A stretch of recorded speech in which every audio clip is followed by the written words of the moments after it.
Welcome to EPH 456 Bible Study, where we seek to understand the truth. In John 17:17, Jesus said, "Thy word is truth." This week we begin a new series entitled The Kings. Hope you enjoy.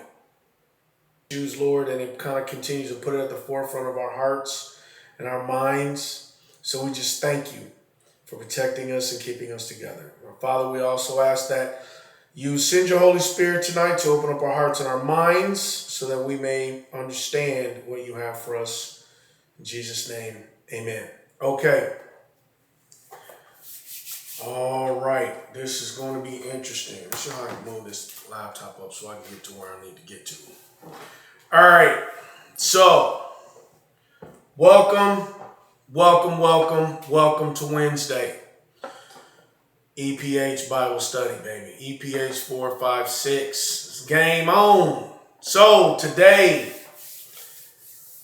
after a request by one in the group, we are going to go through, we're starting a new series tonight. And as I said, someone in the group requested to go through David. King David, to be specific. And as I started thinking about how to do this, because there's a lot of different ways that you could do it, believe it or not. It's not as simple as just telling the story of David. I mean, I guess it would be, but then that wouldn't be how I would do it. And as I was contemplating how to do that, you can't tell David's story without telling Saul's story. Because the first probably half of David's career in court, if you will, was under King Saul. And you really can't tell Saul's story without telling Samuel's story, because it was a large part of the back half of Samuel's career as a judge and a prophet, as he was the last one. And then you kind of can't tell that story without giving some more history. So with that, I'm going to do it the way that I do it. And I'm going to try to go as slow as possible. I'm giving you fair warning. There's going to be some disclaimers here that I'm going to come up, because you're going to have to really kind of lock into this one, because there's a lot of back and forth and understanding the history so that you get the complete picture. So typically, when the last time I did that, when we were going back and forth, I want to say was in the Deuteronomy 32 Worldview series that we did very briefly. And one of those lessons, I got a lot of you guys confused, because I really started getting into the weeds, and I mean, it was like that. This series has the opportunity to be that. It has the opportunity to be all in the weeds. So right now, today, I'm looking at almost 14 pages of notes. Now, I'm not going to get through 14 pages of notes. Probably will get through about half of them. But what I'd like to do is, first, we're going to start with a prelude. Then I'm going to go with the outline. And I'm going to spend some time on the outline and the history, because I want you guys to really kind of understand how this is going to work and what the importance of it, because we haven't taught a lesson like this one for, I don't know, probably this year. If I'm thinking about it, I mean, the first 4 or so months was on Job. And then, you know, all these series, we did some verse by verses all year. It's basically kind of how we've been rolling. But this one's a little different. So with that, welcome. Welcome to the series known as The Kings. Fun times ahead, let me tell you. So, as I said, there's a lot to contemplate, I guess, to try to figure out how to do it. Then once I decided how to do it, doing the research for it, you know, took some time, which is fine. I don't want to say I get into that kind of thing, but I do find some of it rather interesting. So this series, known as The Kings, is not, my plan originally is not going to go over all of the kings of Israel, because there's a bunch of them, right? I mean, you got literally 6 to 7 books that talk specifically about the kings. 6 for sure. 1st, 2nd Samuel, which is the majority of the Kings, is kind of where it starts. 1st, 2nd Kings, it continues, and then 1st, 2nd Chronicles are all dedicated to the history of the kings, right? But we're going to focus on, with this particular series, we're going to talk about the United Kingdom of Israel. And those are the first 4 kings. And those kings are Saul, David, Solomon, and Rehoboam. So with that, how this outline is going to work is as a preparation summary, if you will. We're going to be going through a lot of the Old Testament. And when I mean a lot of the Old Testament, I mean 35%, maybe a little more.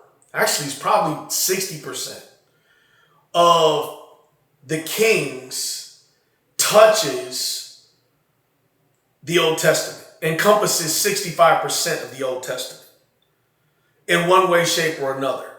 So it'll be written during that time period. So like as an example, 1st and 2nd Kings cover Elijah, and then 2nd Kings covers like Isaiah and some of the other major prophets, right? Well, also, in order to get a complete picture, you kind of have to understand what Isaiah was saying. Then you have to understand what Micah was saying. Then you also need to understand what Hosea was saying and Amos was saying, because all of these guys existed at the same time. That's one reason why the Old Testament is somewhat confusing, because people think that the way it's laid out, it goes Genesis, Exodus, Leviticus, Numbers, Deuteronomy. Those first 5 books they're the law, but the majority of them are, I don't want to say the majority of it, but a lot of it is historical. So it's in chronological order. This happened, and this happened, and this happened, and this happened, and this happened, right? But when you get to a certain point in the Bible, it's all over the place. So that's a warning. You're going to need a Bible. You're going to need a Bible app, a Bible. You're going to need a pen. You're going to need some paper. Okay? You're going to take some notes. I'm going to share you with my notes. If you don't show up to all of them, you need to either watch a video or look at some notes, familiarize yourself, because if you don't, you will be lost. It's a guarantee, okay, with this one. Why do I say that? Because, again, we're going to be covering a lot of ground, right? So just think Game of Thrones, for all of you Game of Thrones fans, but it's like way more complicated and way more in-depth, right? So I don't want you to be lost. I want you to ask questions. There's going to be a lot of information. I'm going to go as slow as I can. But you guys know sometimes I don't go slow unintentionally. So stop me if I lose you. Okay? Now, there's my preparation summary out of the way. Those are the disclaimers. So, why are we doing this? What is the purpose of going through the kings? None of these kings really apply to us. They don't exist during our time. What's the purpose of it other than just understanding history? Well, part of understanding history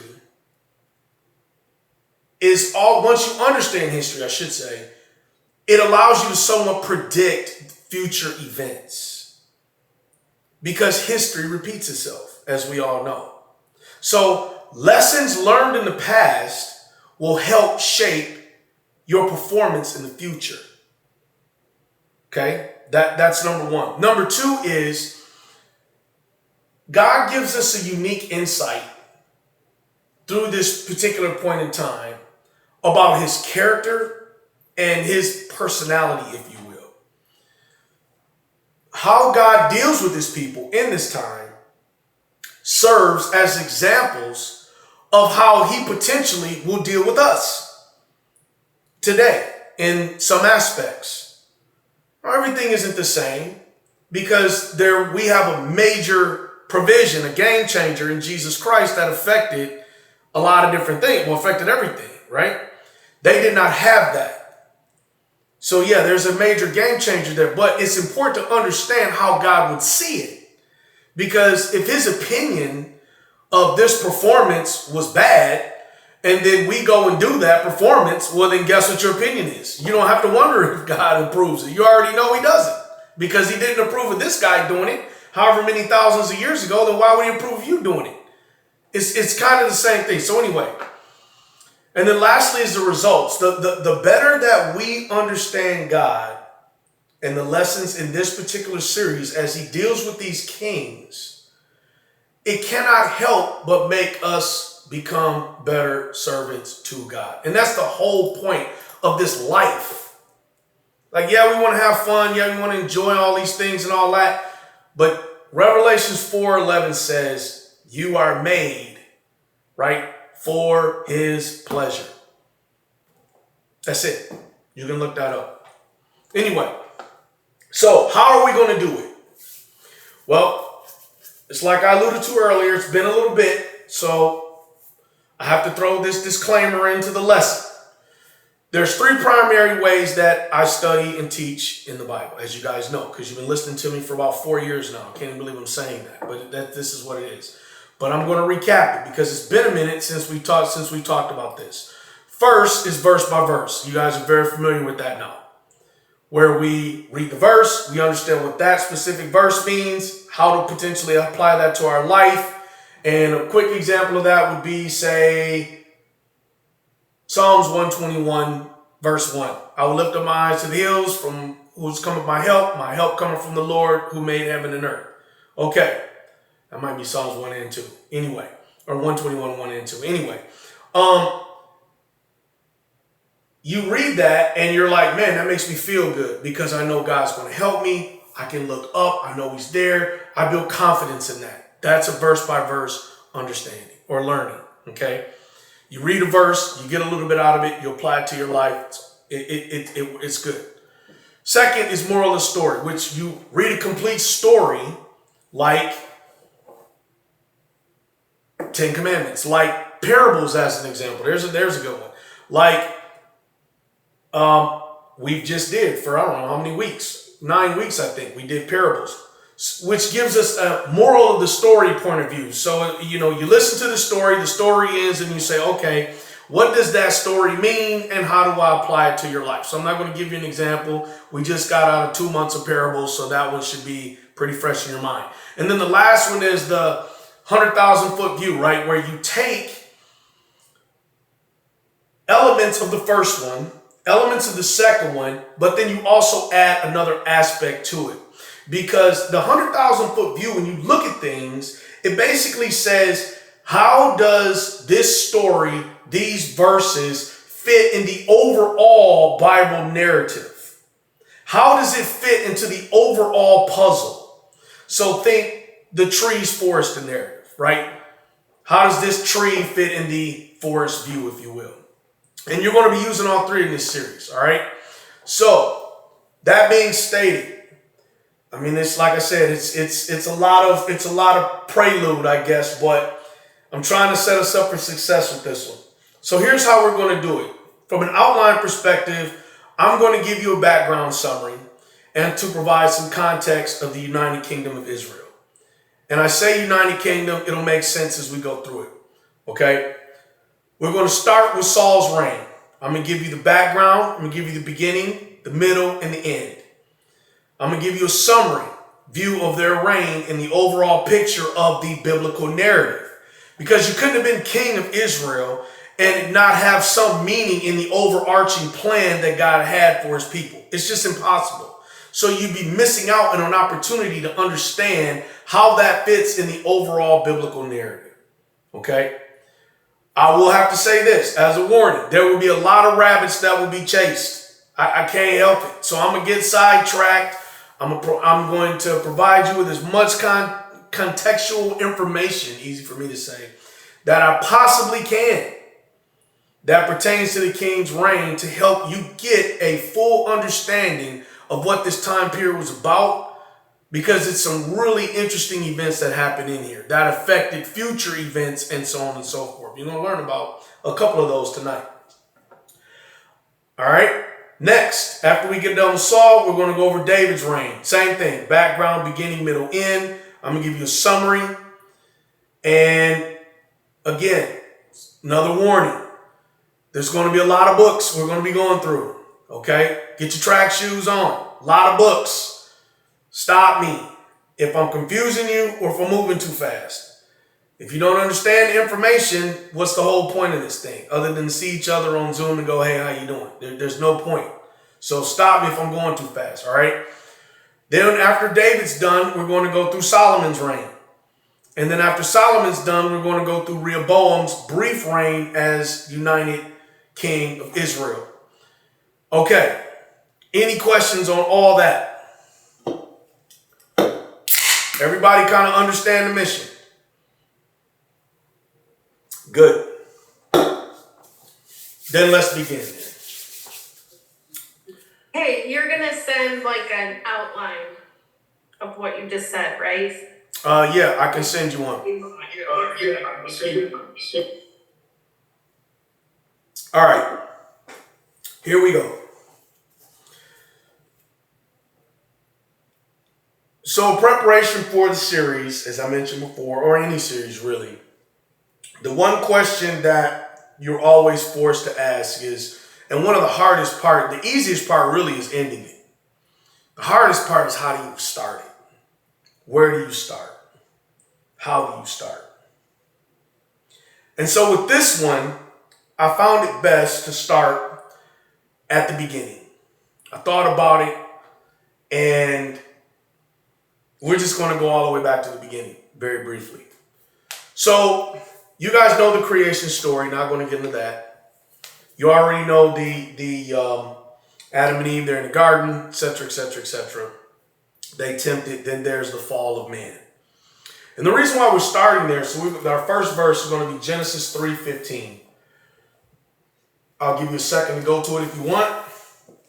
Genesis 3:15. By the way, we're going to be hanging out in 1 Samuel, which will be the most we'll be going through, but it's going to take me a little bit to get there. So Genesis 3:15, and it says, and I will put enmity between you and the woman. He's talking about the serpent. I will put enmity between you, which is the serpent, and the woman, and between your seed and her seed. And he shall bruise your head, and you shall bruise his heel. And that is God's judgment to the serpent. Now, I'm calling out a couple things here because a lot of people go, oh, I will put enmity between you and the woman. Okay, what does that really mean? Between your seed and her seed, you're going to bruise his head, you're going to bruise yours. Okay, that sounds like a bunch of stuff. But what I want you to understand is this right here, this part right here, is when war was declared between light and dark. This is the event. And this war, as you're going to see, and you should know, has lasted throughout all the ages, throughout all generations, and is still going on. Between light and dark. Your seed, or the serpent seed, which is dark, he's got kids too. And the woman's seed, again, good versus evil. And in this war that began thousands of years ago, there's conquest and there's consequences. But there's no innocent bystanders, because each person is forced throughout history, and even today, is forced to make a choice. There's no people standing on the sidelines. Either you're an agent of light or you're an agent of darkness. There's no agent of kind of light. There's none of that. And you're going to find that out. Well, Saul found that out, and it's a huge story of him. Okay. And each person, again, is forced to make a choice on which side they're going to represent. And so our story begins with the tale of two brothers. The tale of two brothers. So turn to Genesis 25. I told you we're going to be moving through. Okay? Genesis 25. And the story starts with a prophecy, a bowl of stew, and a price. Genesis 25:23. Genesis 25:23. And the Lord said to her, meaning Rebekah, Isaac's wife, 2 nations are in your womb. 2 peoples shall be separated from your body. 1 people shall be stronger than the other, and the older shall serve the younger. That was a prophecy from the Lord to Rebekah. 2 nations in your womb. And she did. She had Esau and Jacob. Okay? Now, Esau, the son of Isaac and Rebekah, comes in from hunting. You guys know the story. He's famished, right? Genesis 25:29. I guess let me read that, since in my notes it says you must read it. So let me read it. It says, now Jacob cooked stew, and Esau came in from the field, and he was weary. And Esau said to Jacob, please feed me with that same red stew, for I am weary. Therefore his name was called Edom. Okay?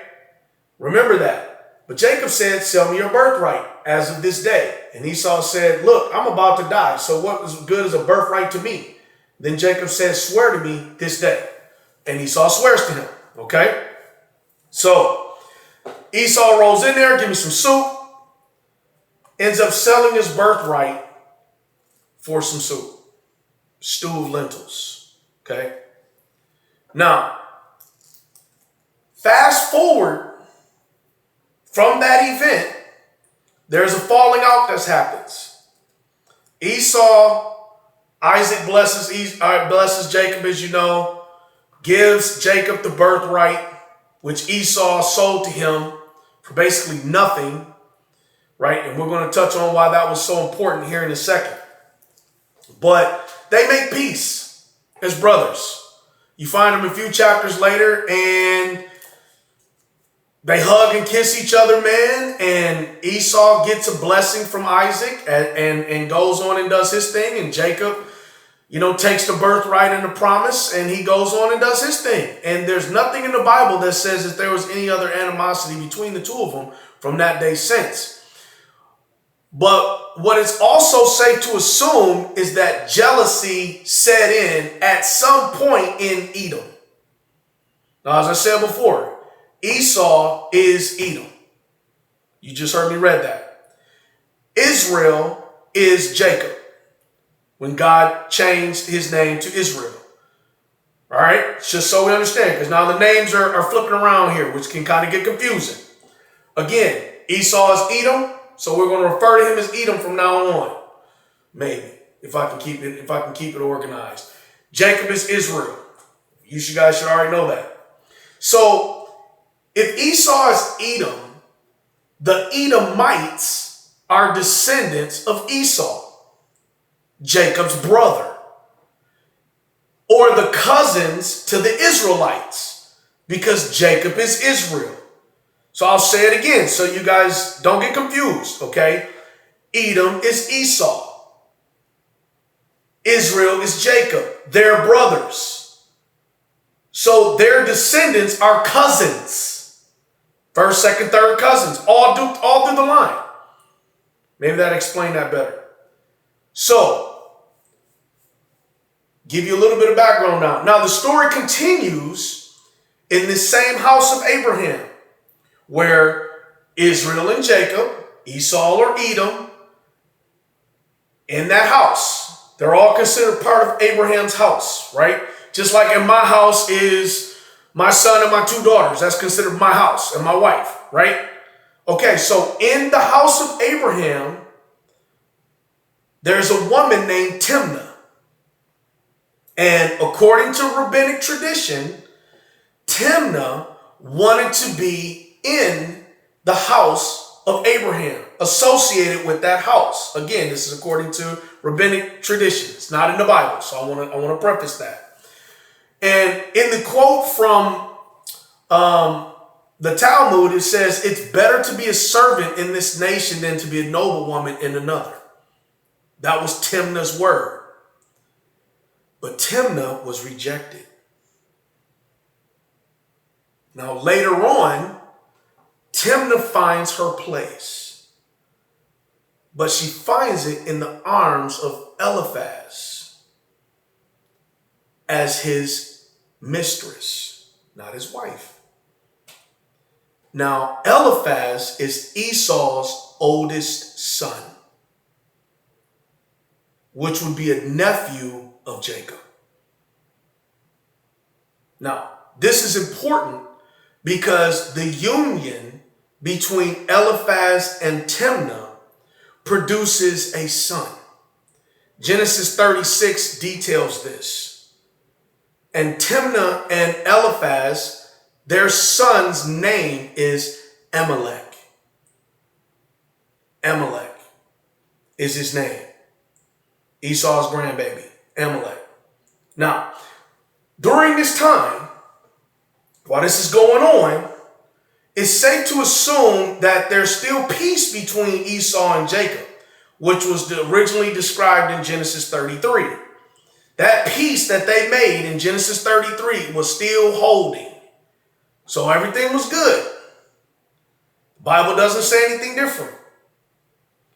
But what's also safe to assume is that once Jacob and Esau died, somewhere along the line, that peace that these two patriarchs had for each other was forgotten by their descendants. Okay? Everybody with me so far? Is there any questions? Okay, moving on. Our next stop is the Exodus aftermath. Now, this next stop happens 400 to 450 years later. Now, you guys know the events. You know who Moses is. You know he parted the Red Sea and all that. Well, just after he parted the Red Sea, this is where we stop our time machine. Fast forward 400 years, 450 years prior, after this whole Esau, Jacob, Eliphaz, Timnah situation, son is Amalek, right?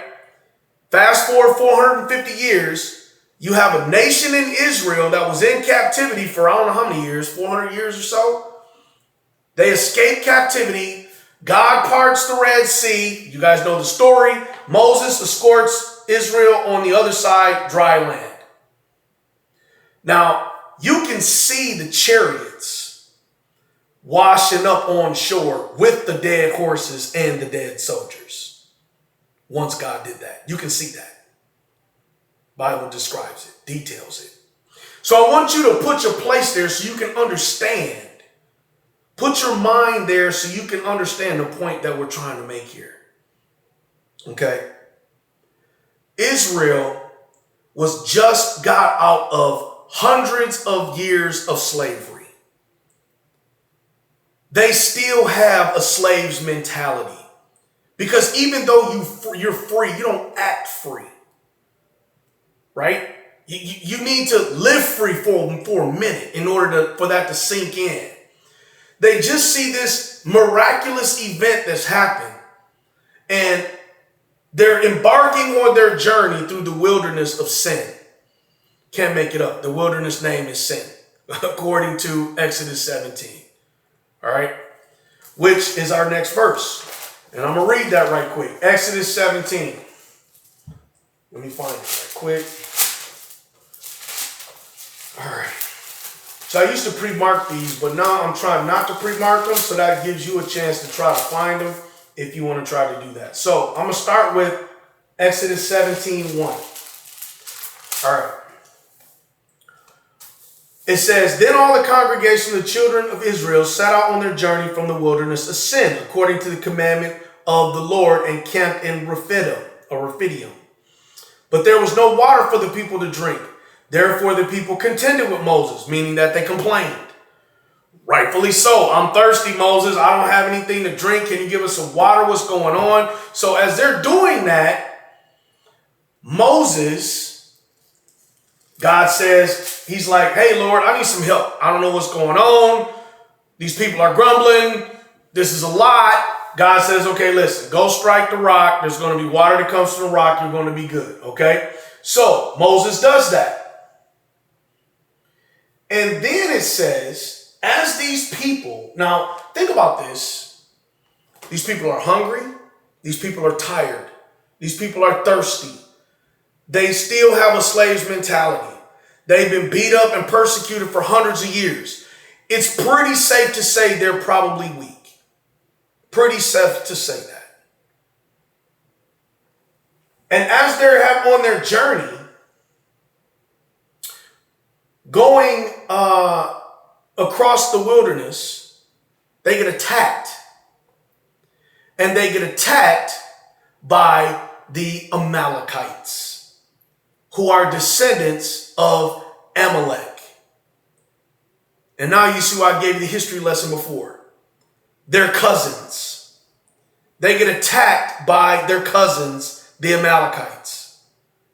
But listen to what these dudes do. They don't just go in and attack the men. They attack the tail of the procession. Now, who's in the tail? The old people who can't keep up. The women who are pregnant, who can't move that fast. The children. That's the part of the procession that these Amalekites, their cousins, attack. Okay? So, Moses is like, all right, that's how it's going to go. He calls in Joshua. And he's like, hey, man, I need you to get some strong men, and we about to work these boys over. Okay? I need you to get some dudes so we can go handle our business. And Joshua's like, all right, where are you going to be? Moses says, I'm going to be up on this hill over here on this rock, surveying the situation. Joshua goes, all right, I'm on top of it. So Joshua rolls out, grabs a bunch of warriors, or men, I guess, because they're not warriors. They were just in slavery. I can't call them warriors. He grabs some men, capable, I guess. Pitchforks, whatever. It's not like they're loaded down with swords and stuff. You know what I'm saying? I'm telling you this because that was a real punk move by the Amalekites. And it continues. Anyway. So Moses gets on this hill and he raises his hands. And as he raises his hands, Israel starts winning the battle. But when he lowers his hands down, the Amalekites start winning the battle. So Aaron, his brother, and Hur hold Moses' arms up until sundown because Moses is an old man at this point. It's not like he can just hold his hands up. I can't even hold my hands up for a couple hours, much less like all day. So they held his arms up and Israel won. Okay? But I want you to remember the Amalekites because we're going to see them again. Now, fast forward in our time machine, 250 to 300 years after that event. Okay? After the time of Moses, after the time of Joshua, before there were the kings of Israel, there were these judges. You guys have heard of Samson. You've heard of Gideon. You've heard of some of those were the time of the judges, which predated the time of the kings. Gideon was one of those judges. Gideon, one of those judges. And in the story of Gideon, Israel is attacked. I'll give you one guess by who? Their cousins. Again, the Amalekites. And what do these dudes do? They attack the women, the children, and the crops. That's what they do. Like real tough guys, these dudes. Right? Same MO. In fact, throughout all of Israel's history of the judges, the Amalekites were always constantly allying with Israel's neighbors. The Midianites, the Philistines, all of their arch enemies, and planning Israel's demise. The Amalekites is the story of a nation with a history of hate and violence. And I want you to keep this in mind. Enter Saul. Now, 140 years later after Gideon, the final judge and the first prophet is ruling, and his name is Samuel. And so we pick up our story on the Kings with Samuel having consolidated and eliminating idol worship throughout all of Israel. No more Baal, no more Ashtaroth, all of that garbage out of Israel. And Israel is once again, just like it was in the days of Moses and Joshua, one nation under God, led by Samuel. Okay? But just like with Moses, just like with Joshua, like with all men, we get old. And at this point in time, Samuel's old. And his sons were not faithful. Next verse, 1 Samuel. We're going to spend the rest of our time here. 1 Samuel 8. Wrong spot. 1 Samuel 8.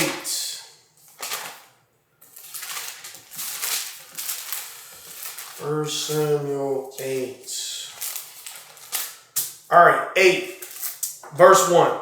Now it came to pass when Samuel was old that he made his sons judges over Israel. The name of his firstborn was Joel, and the name of his second Abijah. And they were judges in Beersheba, but his sons did not walk in his ways. They turned aside after dishonest gain, took bribes, and perverted justice. Then all the elders of Israel gathered together and came to Samuel at Ramah and said to him, "Look, you are old, and your sons do not walk in your ways. Now make us a king to judge us like all the nations." And that is how it started. The elders get together. They know Samuel's old. They're looking at Samuel like, "Listen, man, we're not trying to usurp you. We appreciate you. You have been our rock, right? You have been our link to God. We appreciate that. But you're getting old, bro. And we got to think of the future, rightfully so. And your sons isn't doing anything. So maybe this is a good idea for you to give us a king. We want to be like the Midianites. We want to be like all of the nations around us, the Canaanites, all of, the Philistines. They all have kings. We want a king. Because at that point, Israel had no king. God was their king. Verse 5. And said to him, "Look, you are old, and your sons do not walk in your ways. Now make us a king to judge us like the other nations." But the thing displeased Samuel when they said, "Give us a king to judge us." So Samuel prayed to the Lord, smart man. And the Lord said to Samuel, "Heed the voice of the people in all that they say to you, for they have not rejected you, but they have rejected me, that I should not reign over them."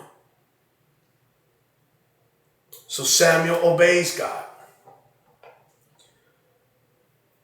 And he informs the people and he says, "Listen, are you guys sure you want to do this? I want you to make sure you are good with this. You're asking me for a king because you want to be like the other nations, but you understand you're not like the other nations. You're Israel, God's inheritance, verified and confirmed in Deuteronomy 32, 8 and 9.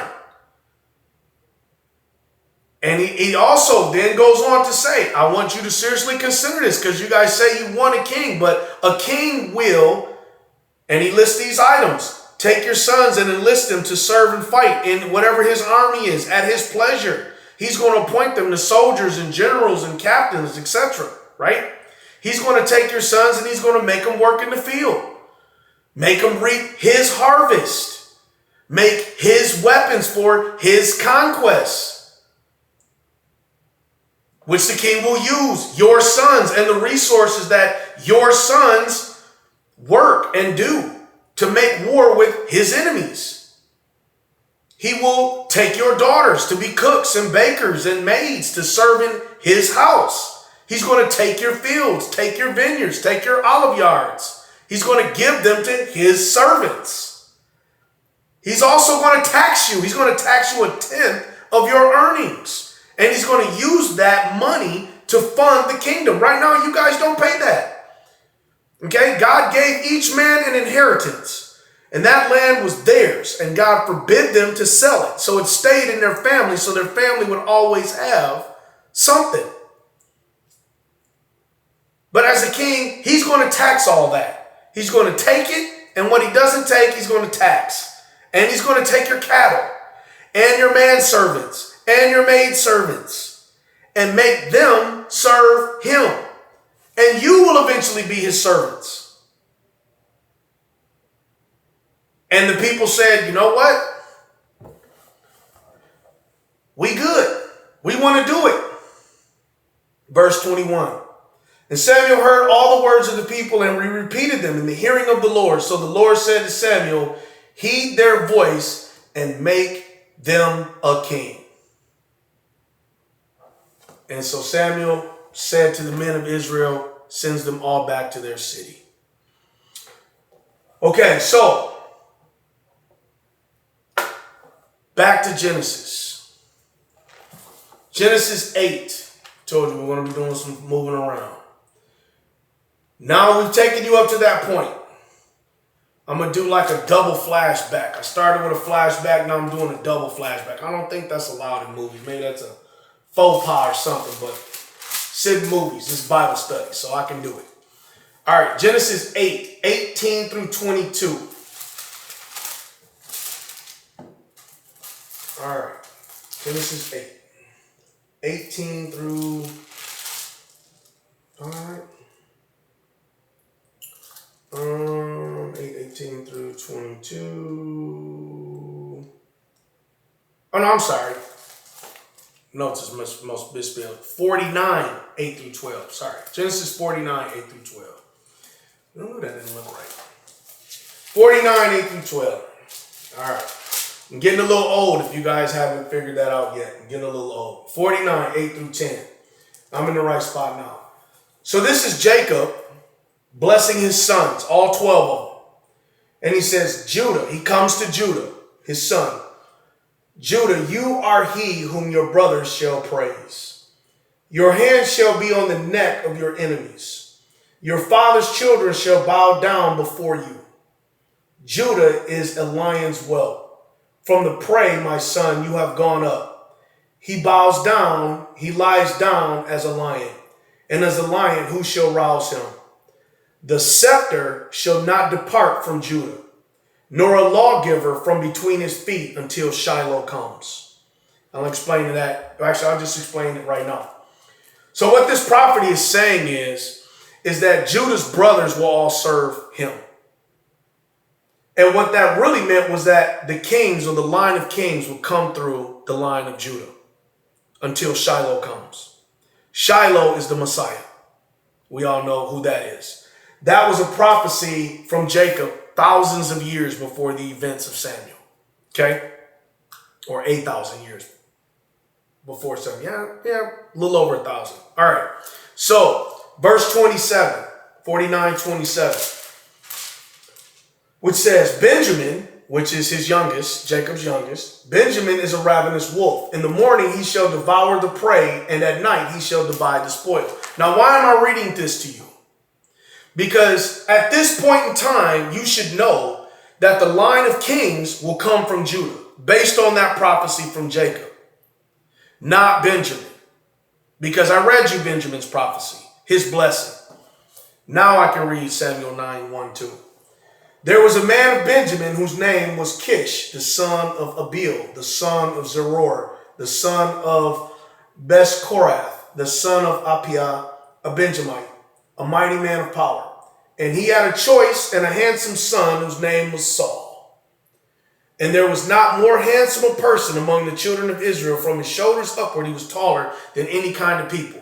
So let me just put that in 21st century English. Saul was the son of Cush from the tribe of Benjamin. Saul was a good looking dude. He was well built. He was tall, overall, just flat out handsome guy. Okay.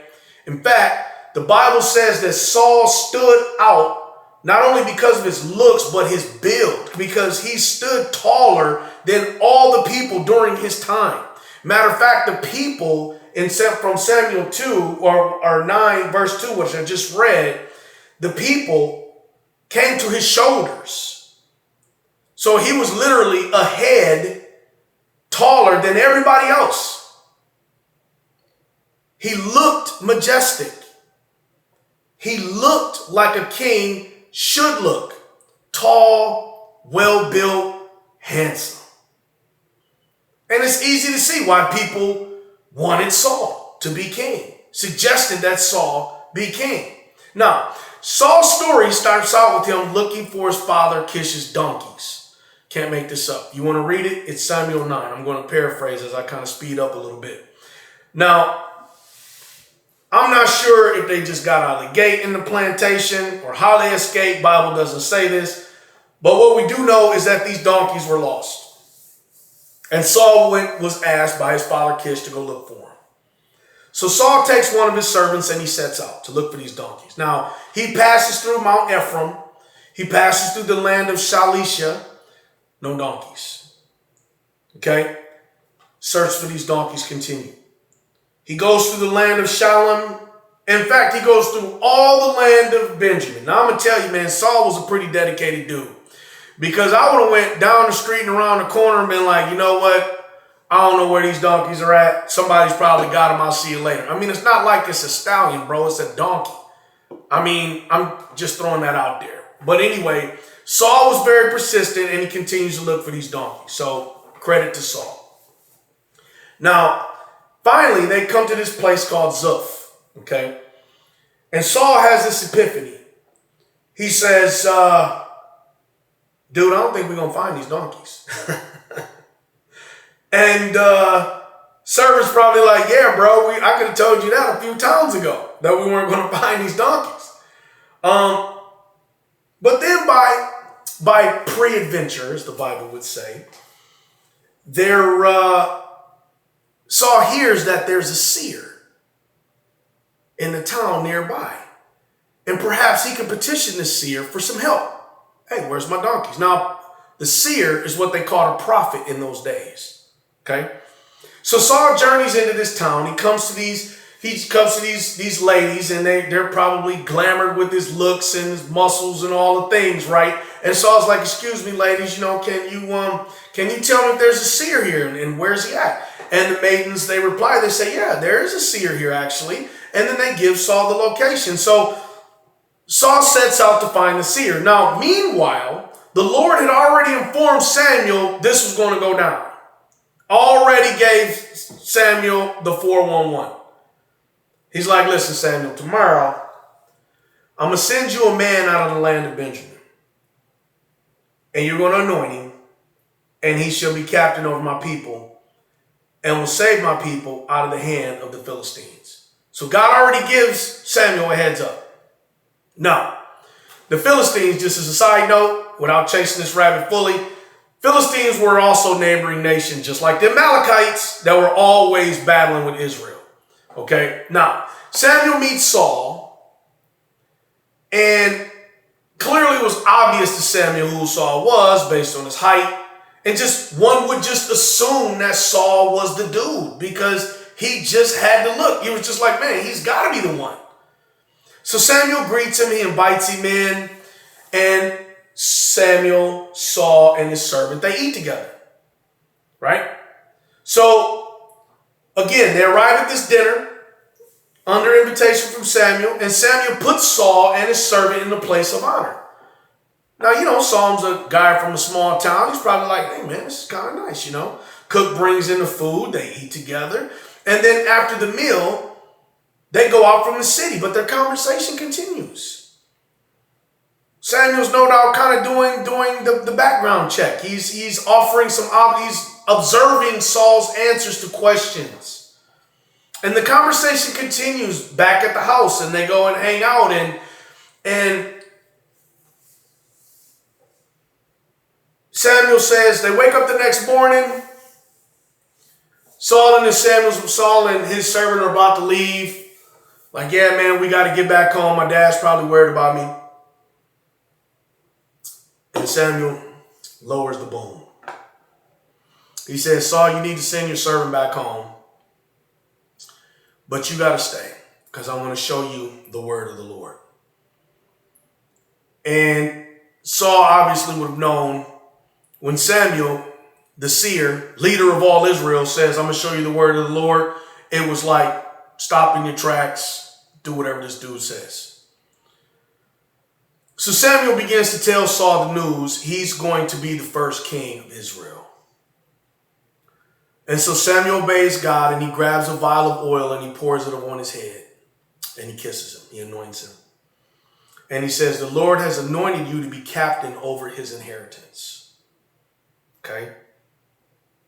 And after he anoints him, he gives Saul some instructions. He says, listen, dude, here's how this is going to work. Like, this is how in tune Samuel was with God. He says, now on your journey, Saul, you're going to encounter two men by Rachel's grave or sepulcher or grave monument, okay? They're going to tell you that your father's two donkeys were found, okay? So once they do that, you can just go ahead and ease your mind, okay? But I want you to continue on this journey. In this journey, you're going to encounter three men in the plain of Tabor going up to God's house, which is called Bethel or house of God. Now, three men. One of these men are going to be carrying three kids, which is what they call baby goats. One of these men are going to be carrying 3 loaves of bread, and one of these men are going to be carrying a bottle of wine. These 3 men. Now, when you see these guys, they're going to see you, and then they're going to give you 2 of the 3 loaves of bread. And you're going to continue and take those to the hill of God, or what was also known as the house of Bethel. Okay, now, and as your way, there's going to be a garrison of Philistines there. When you come into the city on the way there, and you'll see a group of prophets coming down from the hill with the psaltery, tabret, pipe, and harp. And they're going to start prophesying. And when you see all these things, the Spirit of God is going to come upon you, and you're going to prophesy with these prophets. And at that moment, you're going to become another man. Once all of this stuff happens, and all these signs come to pass, you're going to know that God is with you. The Jews have a sign, right? They always want a sign. God, if this is that, then send us a sign. Well, Samuel just gave Saul the sign. He just gave him a 15-step program. He's like, once you see all of these things happen, you will know. Take that as confirmation. God is with you. And after these things happen, you need to go to Gilgal, and I'm going to follow you there. I'll be there. Once I get there, I'm going to offer up the burnt offerings and the peace offerings. Okay? I will tell you, you're going to have to wait for me because I'm not going to be there for 7 days. He tells him this up front, gives him the entire map, the entire blueprint. Okay? When I get there, I'm going to tell you what you're going to do next. And the Bible says in 1 Samuel 10:9 that as soon as Saul turned his back from Samuel to begin this journey, God gave him another heart. Changed him. As he's moving away, all the things that Samuel said was going to happen, in the exact order that Samuel said was going to happen, happened. And later, we find Samuel at Mizpah. This is 1 Samuel 10, 20 through 25. Find this right quick. I'll read this. And when Samuel had caused all the tribes of Israel to come near, this is at Mizpah, the tribe of Benjamin was chosen. When he had caused the tribe of Benjamin to come near by their families, the family of Matri was chosen. And Saul, the son of Kish, was chosen. But when they sought him, he could not be found. Therefore they inquired of the Lord further, has the man come here yet? And the Lord answered, there he is, hidden among the equipment. So they ran and brought him from there. And when he stood among the people, he was taller than any other people from his shoulders upward. And Samuel said to all the people, do you see him whom the Lord has chosen? And there is no one like him among all the people. So the people shouted and said, long live the king. I want to point something out here because this is a prelude to Saul and ultimately Saul's downfall. They were looking for Saul. Samuel had already told Saul, all of these things are going to happen. The Lord is going to change you. All of this is going to go down in order. Once this happens, you know that God is going to be with you. You good. You got it. He's there. Don't worry about it, right? 7 days and I'll be here. Okay? These guys walked or were on horses. It ain't like they were in a car. Okay, so it's not like they can predict exactly when they're going to be there. They could have been set upon by the Amalekites or the Philistines or some of their other enemies, right? And that would have delayed Samuel. But Samuel, again, a seer. I'm going to be there in 7 days, bro. All of these things happen. Saul, you're going to be king. I've anointed you.